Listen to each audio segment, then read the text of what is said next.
Flor Valadez Reina y el tema de hoy es afasia dinámica. La estructura de la presentación será la siguiente. Primero veremos una pequeña introducción en la que abordaremos qué es la afasia dinámica, sus características, veremos el síntoma principal y el defecto primario de este tipo de afasia. Después veremos un ejemplo de caso clínico, dificultades en la función predicativa, dificultades en el esquema sintáctico del lenguaje, reforzamiento del esquema lineal de la frase y superación de perseveraciones, cómo se da un análisis fisiológico de este tipo de afasia y al final una pequeña conclusión. Entonces empecemos con qué es la afasia dinámica. La afasia dinámica es un tipo de afasia que se da por lesiones focales de la parte anterior del hemisferio izquierdo. Esta afasia se caracteriza porque las alteraciones causadas por este tipo de lesiones tienen un carácter verbal específico y comprometen los niveles profundos de la organización de los procesos verbales que se relacionan con la formación del lenguaje interior y se extienden a nivel de la representación semántica y las estructuras sintácticas profundas.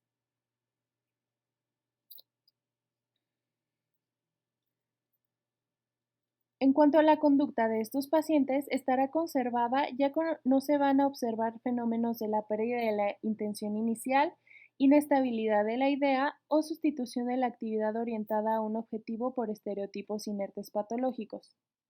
Además, como regla no se encontrarán alteraciones fonéticas, articulatorias ni morfológicas, ya que los pacientes pueden repetir fácilmente los sonidos y palabras individuales y denominan sin dificultad objetos aislados. En cuanto a su comprensión, podrán comprender bien el lenguaje dirigido a ellos sin manifestar enajenación del sentido de las palabras y tampoco van a tener alteraciones importantes en la comprensión de relaciones lógico-gramaticales.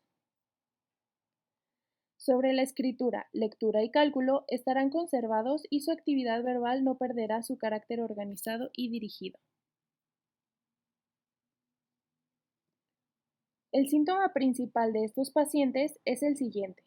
Hay una pérdida del lenguaje espontáneo desarrollado, el cual está disociado respecto a otros aspectos del proceso verbal que se van a conservar. Entonces, básicamente estos pacientes tendrán dificultades cuando la actividad les exige que utilicen un lenguaje narrativo independiente. Ahora veamos las tareas del lenguaje. Como vimos, estos pacientes pueden denominar sin dificultad alguna y repiten de igual manera, pero presentan grandes dificultades cuando tratan de expresar su pensamiento. En estas situaciones se va a observar que buscan sin éxito las palabras necesarias, se enredan en ellas, no podrán construir una frase y tampoco pueden formular ni una sola expresión independiente. En la repetición se va a observar la ejecución de la repetición de manera adecuada en sílabas, palabras, frases e incluso series de elementos. En cuanto al lenguaje dialogado, estos enfermos muestran dificultades significativas cuando tratan de pasar al lenguaje dialogado, tanto en preguntas de respuestas simples de sí o no, hasta preguntas que requieran respuestas más complejas. Un ejemplo sería si el evaluador le pregunta al paciente si ya desayunó. El paciente podría responder sin ninguna dificultad sí o no, pero si el evaluador le pregunta qué desayunó, el paciente manifestará bastantes dificultades para poder responder de manera coherente y adecuada esta pregunta. Estas dificultades también se van a observar en los pacientes con síndrome frontal masivo. Sin embargo, los pacientes con afasia dinámica tienen conservada la actividad general y tratan de encontrar sin éxito el camino hacia la respuesta adecuada. Y al mismo tiempo, ellos mismos dicen que no saben cómo empezar la respuesta, cómo construir la frase o cómo dar una explicación desarrollada. En cuanto al lenguaje narrativo, el paciente será totalmente incapaz de reproducir un relato recién leído y también será incapaz de dar una explicación de la narración o explicar láminas que se le presenten. Esto también se observará cuando se le pida al paciente que cuente algo de su vida o que explique algo sobre determinado tema, como por ejemplo la historia de su enfermedad. la cual solo podrá indicar etapas aisladas sin dar una narración desarrollada, lo cual pasa lo mismo con la explicación de un cuento o una lámina, pues generalmente lo explican con elementos aislados del sentido del texto. También se observarán algunos estereotipos cuando está tratando de explicar algún tema. Otra característica importante de estos pacientes es que no haya gramatismo en sus defectos, aunque en ocasiones se observa cierta tendencia a la sustitución de las estructuras sintácticas complejas por construcciones más elementales. Además, la estructura sintáctica de la expresión estará conservada.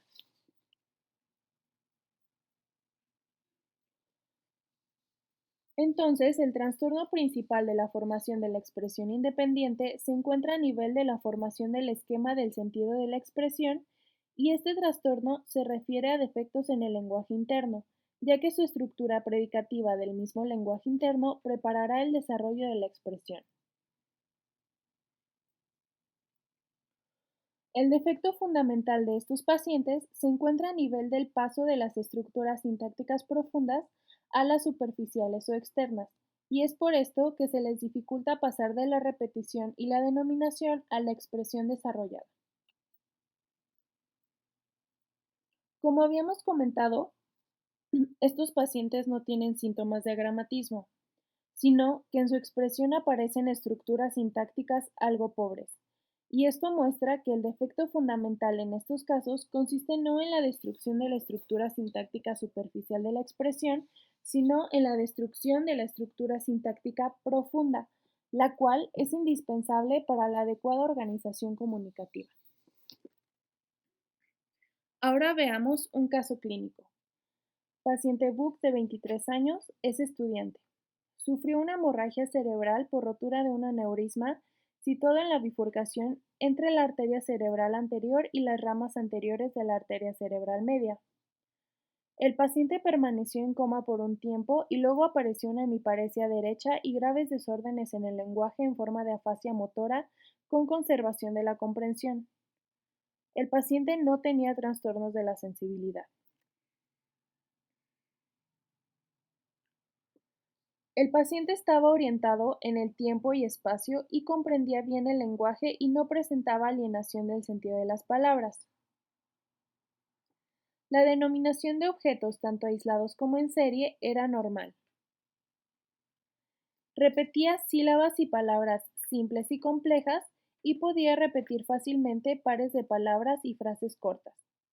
A veces en la repetición de las series más largas, los elementos los cambiaba de lugar sin darse cuenta.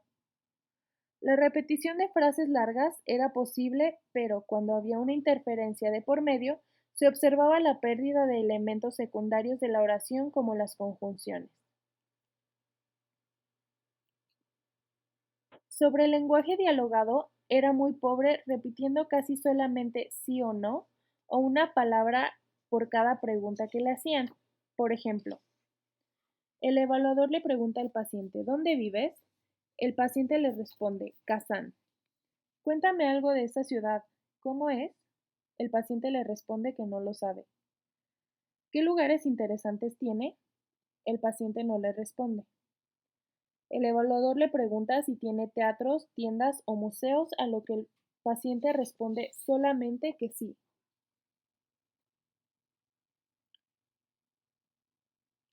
El lenguaje espontáneo era igualmente pobre. Únicamente podía expresar con libertad fragmentos bien conocidos y que estaba acostumbrado a repetirlos muchas veces, es decir, fragmentos que ya eran estereotipados. Un ejemplo es el siguiente: se le pregunta al paciente cómo tuvo el accidente, a lo que el paciente responde: bueno, fui a bañarme y al principio nadie lejos. Luego regresé a la orilla,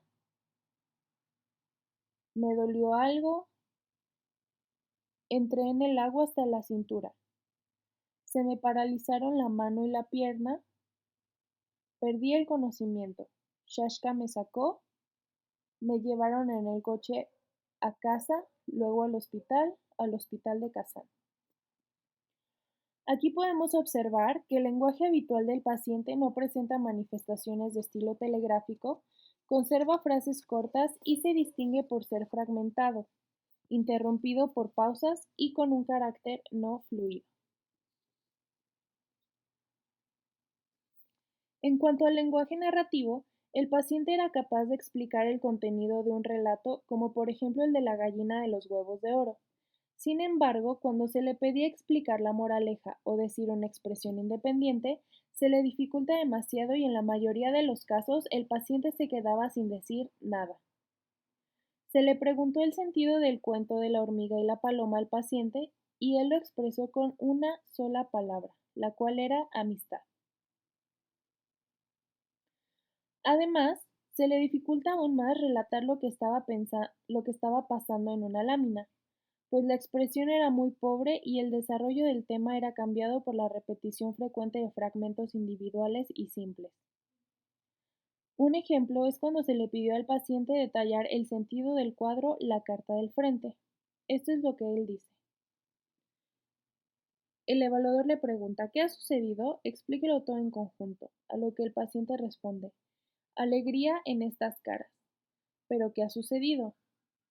Una carta interesante. ¿De dónde? ¿Qué le parece? Del frente, responde el paciente. Aunque el paciente no crea el esquema del sentido de la expresión, se observan signos de simplificación y de retorno de los mismos fragmentos.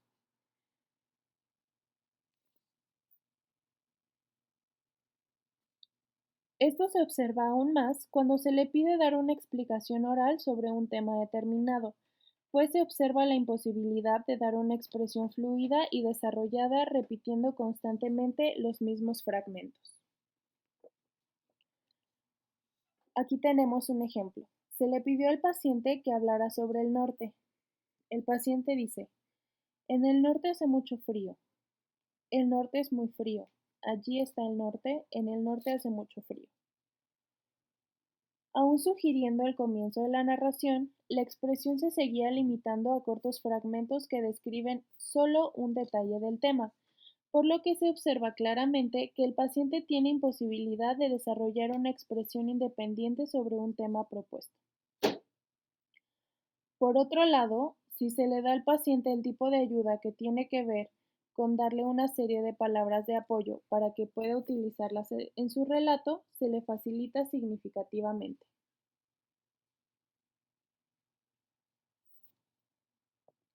Por ejemplo, si se le muestran las siguientes palabras: tierra, helada, verano, sol, horizonte, noche, día, tundra y congelado, el paciente puede dar el siguiente relato. El invierno es muy frío, la helada también. El verano es muy corto. El sol, el sol casi no se ve.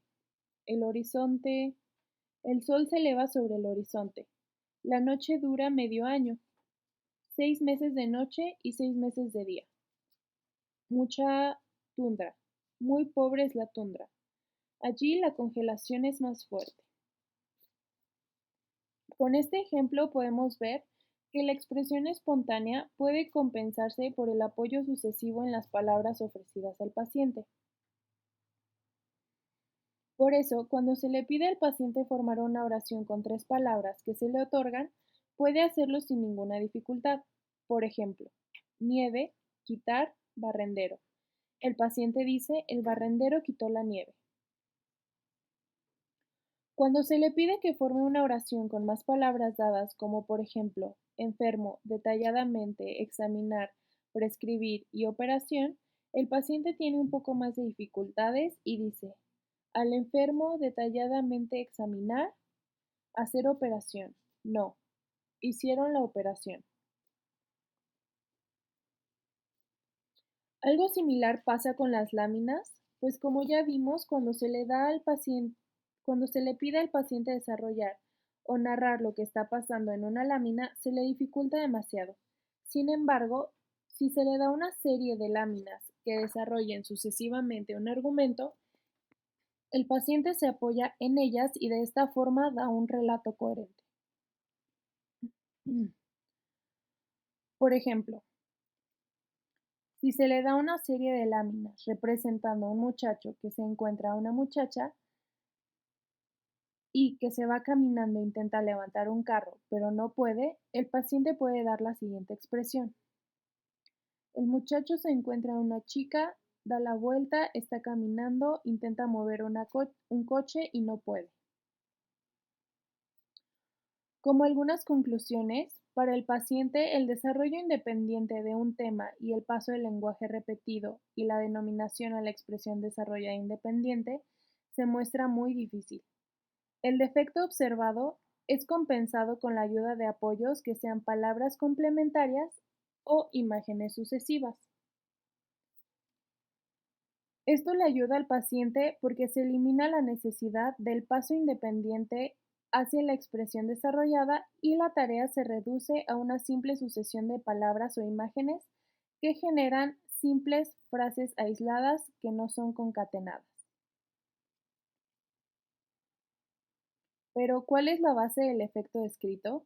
¿Qué eslabones del paso del pensamiento al lenguaje desarrollado están afectados? Para responder esta pregunta, se realizaron una serie de tareas en las que el enfermo debía de dar palabras ausentes de un conjunto de frases. Con estas tareas se observó que el paciente no tenía problemas para llenar los espacios con palabras correctas como sustantivos y verbos, y que los problemas aparecían cuando debía de llenar los espacios con conjunciones, las cuales aseguran la unidad de la frase. Aquí tenemos los ejemplos. En cuanto a los verbos y a los sustantivos, se lee al paciente la frase: empezó el invierno y en las calles hay mucha, espacio en blanco. El paciente lo completa con nieve. Otro ejemplo sería: se le lee al paciente: hace falta construir un, espacio en blanco, para las gallinas. El paciente responde: gallinero. Otro ejemplo: es preciso, espacio en blanco, la espina del dedo. El paciente responde: quitar. Con esto aclaramos que el paciente puede identificar qué palabra es la correcta para llenar una oración siempre y cuando sea un verbo o un sustantivo. En cuanto a las conjunciones, tenemos el siguiente ejemplo.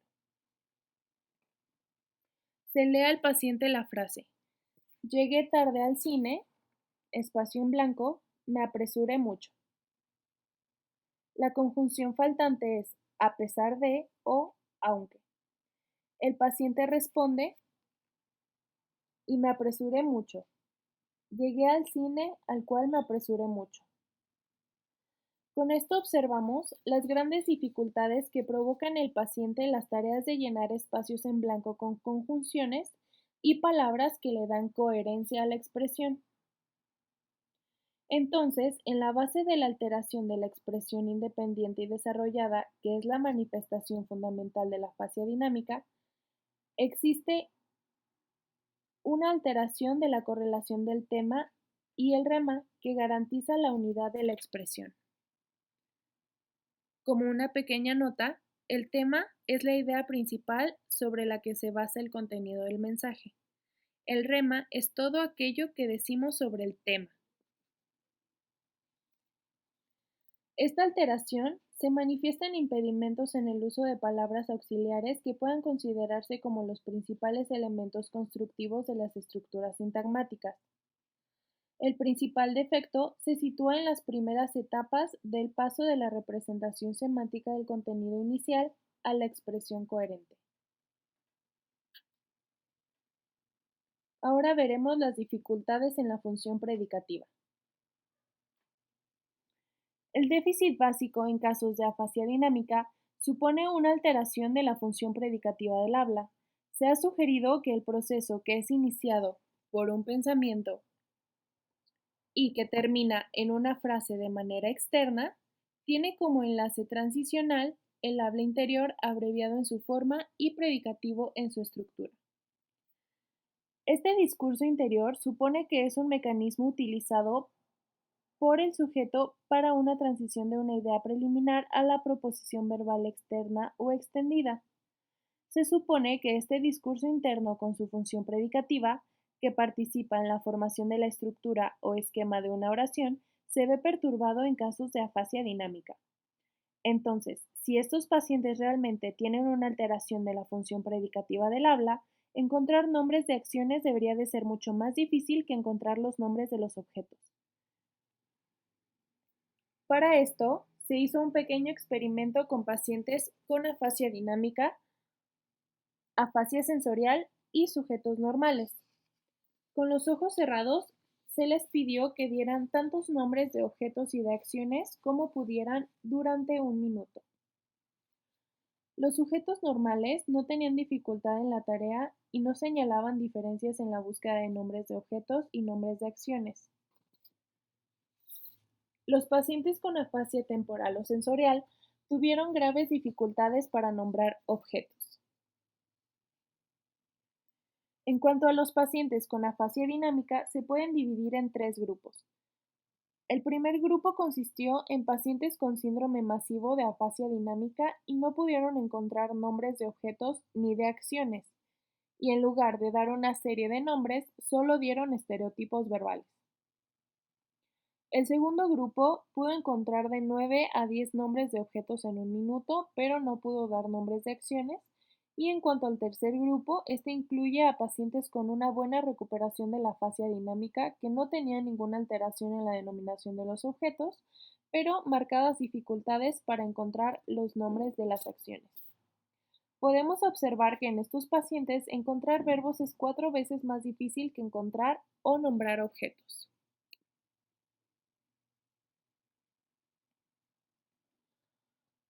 Los hechos presentados aquí muestran que los pacientes con afasia dinámica son lentos para encontrar los nombres de las acciones y por lo que se propone que la estructura predicativa del habla está alterada.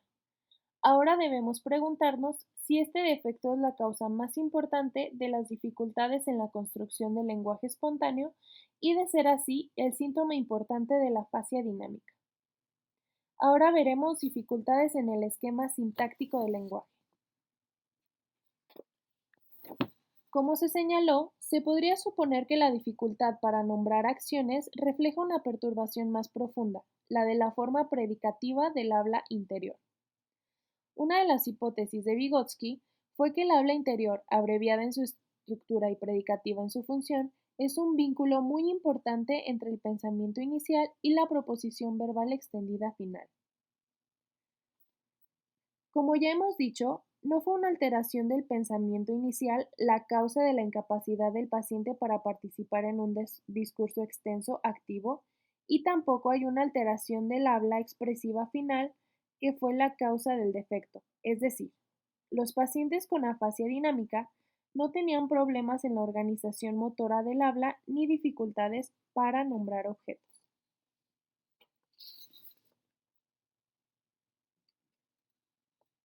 Esto deja como único candidato el déficit de la función predicativa del habla interior y como resultado una alteración del esquema lineal de la frase que es necesario para encontrar el camino de la idea original a una expresión verbal. Se sugiere que los pacientes con afasia dinámica no pueden encontrar el esquema de la propuesta que necesitaban para una formulación verbal de la idea inicial. No pudieron llegar a un esquema preliminar que contuviera el conocimiento del número y secuencia de los elementos verbales incluidos en la frase necesaria. Entonces, ¿qué pasa si se le propone al paciente la siguiente situación? Al paciente con un síndrome de afasia dinámica se le dice que construya una frase que exprese un deseo, como por ejemplo tengo hambre o dame un poco de agua, o también que describa una situación simple en una imagen, como por ejemplo una mujer que está rebanando un pan o un niño que está leyendo un libro. Después de que el paciente se demuestra ser incapaz de expresar una oración, se coloca una serie de señales sobre la mesa. Las señales no tienen un significado específico. Se pueden usar trozos de papel, botones, monedas o distintas figuras. El número de pistas o de señales seguidas refleja el número de palabras requeridas en la frase. Entonces el paciente tiene que tocar cada señal y pronunciar así la frase completa necesaria. Este tipo de ayuda proporciona un esquema lineal externo de la oración sin darle al paciente ninguna palabra completa. Esto demuestra que el paciente previamente incapaz de construir una oración es repentinamente capaz de realizar esta tarea señalando con el dedo cada señal sucesiva y, cuando se quita la serie de señales, vuelve a no poder resolver el problema. Entonces, un esquema lineal sucesivo de la frase se convierte en muchos casos en una forma de compensar los defectos originales. Ahora veamos el reforzamiento del esquema lineal de la frase y superación de perseveraciones. La recuperación del esquema lineal de la frase mediante claves externas proporciona una ayuda importante para superar la inercia de los estereotipos verbales o de las perseveraciones verbales, que son típicas de las alteraciones del habla tras lesiones de las partes anteriores del cerebro. Como ya mencionó Luria con respecto a una serie de estudios con animales, las lesiones de la parte anterior del cerebro tienen una doble consecuencia. En primer lugar, perturban programas complejos de acciones y resultan en una inercia patológica de estereotipos motores complejos. Lo mismo puede observarse en la patología del habla. Lesiones en la zona posterior del lóbulo frontal izquierdo pueden resultar en marcadas perseveraciones en el habla expresiva. Las perseveraciones patológicas se pueden observar fácilmente en los casos de afasia dinámica cuando la lesión se localiza en zonas premotoras y cuando están involucradas ganglios motores subcorticales. Aquí tenemos un ejemplo. Se le presenta al paciente 3 o 4 tarjetas en blanco y el investigador, señalando sucesivamente cada una de ellas, da al paciente el modelo de la frase, por ejemplo, yo quiero beber. El paciente repite esta frase reproduciendo la sucesión de gestos indicadores. Se le propone al paciente después que pase este método a una frase pero con otro contenido, o sea, a una diferente frase. Con este método, el paciente ya puede formular independientemente la expresión necesaria, al principio indicando sucesivamente cada imagen, reconstruyendo el esquema lineal de la frase con el apoyo de gestos externos.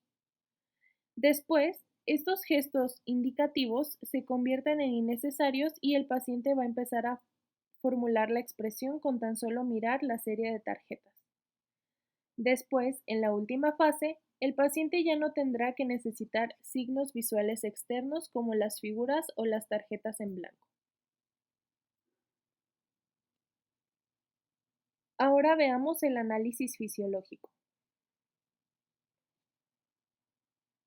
Como sabemos, toda intención proporciona una preparación preliminar para la acción que se quiere realizar. Para que se consiga, se necesita de algunas actividades preliminares para que la acción tenga éxito. En los casos de preparación para la actividad verbal, tal conjunto preliminar puede verse con un cambio de electromiograma del tracto vocal. En pacientes con afasia dinámica, se registraron electromiogramas del labio inferior que demostraron ser representativos de la transición del habla interna a la externa. Esto se hizo en las dos situaciones ya descritas, o sea, cuando los pacientes demostraron ser incapaces de construir proposiciones verbales y también cuando superaron esta dificultad por medio de las señales externas del esquema lineal de la frase.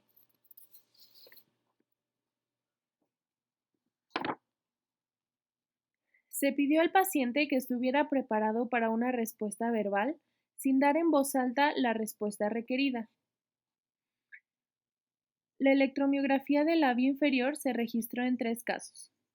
El primer registro fue del paciente sin ninguna actividad verbal, el segundo con intentos de formular una proposición y el tercero cuando se le dan ayudas externas. Podemos observar claramente en la segunda situación o en el inciso B que aunque el paciente con afasia dinámica intenta formular una expresión verbal, no se observan cambios en el fondo de la electromiografía.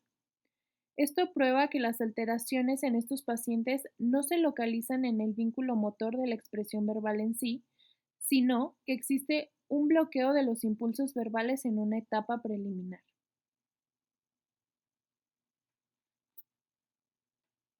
Después, el electromiograma cambia por completo en la tercera situación o en el inciso C, que corresponde a la de las señales externas con una restitución del esquema lineal de la frase. En este caso, la intención de decir una frase que está bloqueada por la instrucción de permanecer en silencio da como resultado un cambio total del fondo del electromiograma y se produce un aumento pronunciado del voltaje del mismo e incluso ráfagas separadas de la actividad miográfica relacionada con los componentes de la frase preparada. Está claro que las señales externas no solo recuperan la estructura lineal de la frase, sino que también abren caminos a la inervación de impulsos al aparato motor de verbalización. Los análisis del registro electromiográfico de la lengua o el labio inferior demuestran que en el paciente, cuando no se daban apoyos externos en sus intentos de encontrar la formulación necesaria de la expresión, no surgían inervaciones del aparato del habla y parece que los apoyos visuales canalizan los impulsos de inervación dirigiéndose al aparato del habla. Al mismo tiempo, su eliminación causaba la nueva desaparición de los impulsos electromiográficos. Como conclusión, podemos decir que la alteración básica en la fascia dinámica puede describirse como una pérdida del esquema lineal de la frase, que, hasta donde sabemos, puede deberse a un deterioro del habla interior con su forma abreviada y su función predicativa, y que el síntoma principal de esta fascia es la pérdida del lenguaje espontáneo desarrollado. Por otro lado, la combinación de análisis psicológicos, lingüísticos y fisiológicos permite dar una descripción muchísimo más certera de los mecanismos que se afectan en este tipo de lesiones.